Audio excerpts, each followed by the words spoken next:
സമൂഹ മാധ്യമങ്ങളിൽ നിയന്ത്രണം കടുപ്പിച്ച് കേന്ദ്ര സംസ്ഥാന സർക്കാരുകൾ കഴിഞ്ഞ 5 മാസത്തിനിടെ 2 ലക്ഷത്തോളം പോസ്റ്റുകളും അക്കൗണ്ടുകളും നീക്കം ചെയ്യാൻ സർക്കാരുകൾ നോട്ടീസ് നൽകിയെന്ന് വിവരാവകാശ രേഖ.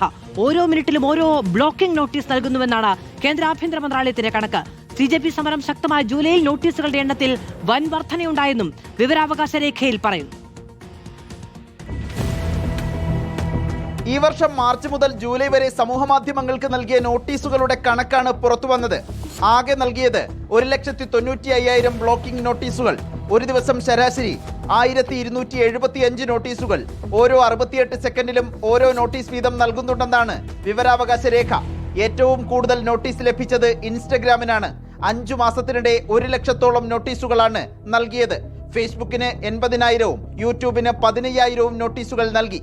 കേന്ദ്രത്തിനൊപ്പം സംസ്ഥാന സർക്കാർ ഏജൻസികൾ നൽകിയ നോട്ടീസുകളും ഈ കണക്കിൽ ഉൾപ്പെടും. ചോദ്യപേപ്പർ ചോർച്ചയുമായി ബന്ധപ്പെട്ട പ്രതിഷേധം ശക്തമായ ജൂലൈയിൽ നോട്ടീസുകളുടെ എണ്ണം വൻതോതിൽ വർദ്ധിച്ചു.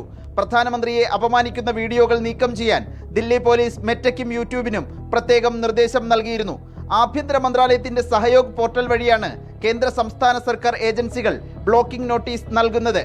സർക്കാർ നിർദ്ദേശിക്കുന്ന പോസ്റ്റുകൾ മറ്റ് പരിശോധനയില്ലാതെ തന്നെ 3 മണിക്കൂറിനുള്ളിൽ ഓട്ടോമാറ്റിക്കായി നീക്കം ചെയ്യുന്നതാണ് നിലവിൽ മെറ്റയുടെ രീതി.